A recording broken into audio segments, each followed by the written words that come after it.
sangat muda sekali dan kebetulan orang tua saya juga belum lahir di tahun segitu, jadi saya harus mencari orang-orang.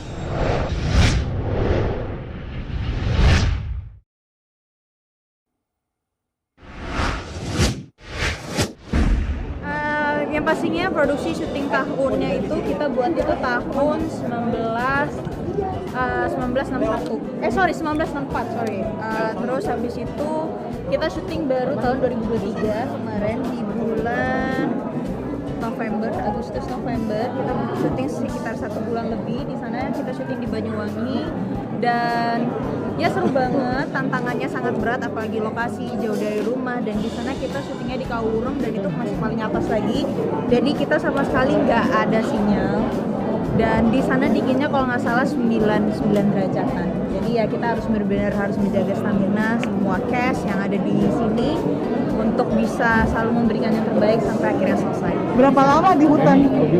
Komandan ada kayak cara sendiri nggak sih buat menjaga stamina itu? Berapa lama itu syuting di sana? Kalau di sana untungnya dari pihak Provision House itu sudah memberikan fasilitas yang memungkinkan buat kita, dari tempat kita ada base camp, dan kalau misalkan kita kedinginan kita juga dikasih penghangat, dan ada di sini juga ada talent koordinasi yang membantu kita. Jadi kalau ada apa-apa, kalau misalkan waktu itu pada saat syuting Ciko sempat masuk rumah sakit, bukan masuk rumah sakit sih, hampir, karena dia mengalami muntaber. Jadi di sana tuh sampai udah ada kayak dokter yang standby 24 jam supaya tidak terjadi hal-hal yang tidak diinginkan. Jadi semua SOP untuk semua proses syuting itu semuanya memang bagus banget, jadi memberikan kenyamanan 100% untuk semua pemain dan tidak membeda-bedakan. Amanda, ini mungkin gimana sih, ada pengalaman nggak sih kayak di tahun dengan situasi yang ekstrim seperti itu? Pengalaman Syutingnya kan berat banget tuh, kamu lari,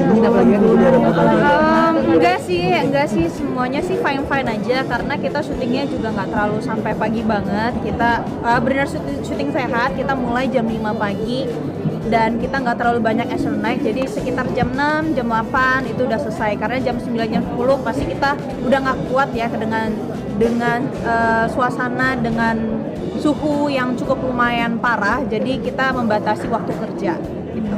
Totalitas setiap di sini terakhir kan salah satu usaha yang menaiki terjadi gitu kan ya, dan melepas sepatu itu sempat cedera masih kalau cedera atau apa sih enggak sih, karena aku benar-benar menjaga banget supaya tidak terjadi hal-hal yang tidak diinginkan. Manda, boleh cerita nggak sih alasan kamu mengambil ini kan sebenarnya topiknya berat tapi sebenarnya lebih ke cerita cinta ya, misalnya di antara dua orang gitu. Apa sih alasannya kamu mau ambil ini? Alasannya sih sebenarnya simple aja sih. Karena saya memang sebelumnya belum pernah mendapatkan cerita yang menurut saya tentang sejarah. Saya belum pernah mengambil cerita yang seperti itu, dan ini menjadi sebuah tantangan tersendiri buat saya, dan terutama gak hanya menceritakan soal itu aja tapi cinta di dalam sana gitu. Amanda, ini kesini Manda jadi totalitas kamu nggak di film sendiri? Kayak semuanya sih saya berperan, saya mencoba untuk totalitas sih. Jadi ya saya nggak beda-bedain. Cuma di sini mungkin effortnya agak lebih aja. artinya sekarang kegiatannya akan terus banyak mereka atau seperti apa nih untuk kedepannya? Tergantung tawaran job aja say, ya kan kita butuh cuan cenah. Amanda, ini kan cerita tentang sejarah ya. Ya. Mungkin punya upaya nggak sih, kepikiran nggak sih, oh Indonesia ternyata punya sejarah yang sangat kelam seperti ini ya? Oh iya jelas, karena saya belum lahir di tahun segitu, saya masih sangat muda sekali, dan kebetulan orang tua saya juga belum lahir di tahun segitu, jadi saya harus mencari orang-orang yang mungkin yang sudah mengenal sejarah lebih dalam lagi. Dan terutama saya bertemu dengan Bang Dorman yang itu dimana acting coach kita di sana, dia sering banyak riset.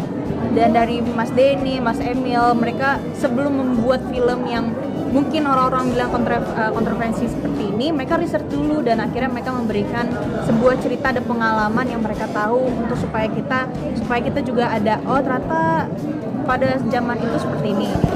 Mana sih sempat ngeri juga nggak sih, karena Sadis gitu. Iya sadis. Agak keren juga kan di depan layar, terus tadi nyeker gitu. Makanya seru banget, jadi makanya buat kalian yang belum nonton dan yang sudah nonton, ya semoga senang dan mengapresiasi semua hasil kerja keras dari semua kru, pemain dan semua yang sudah terlibat, dan semoga hasilnya bisa sangat memuaskan. Jadi jangan lupa nonton Kupu-Kupu Perkutas yang sebentar lagi akan tayang Februari. Oke, terima kasih semuanya.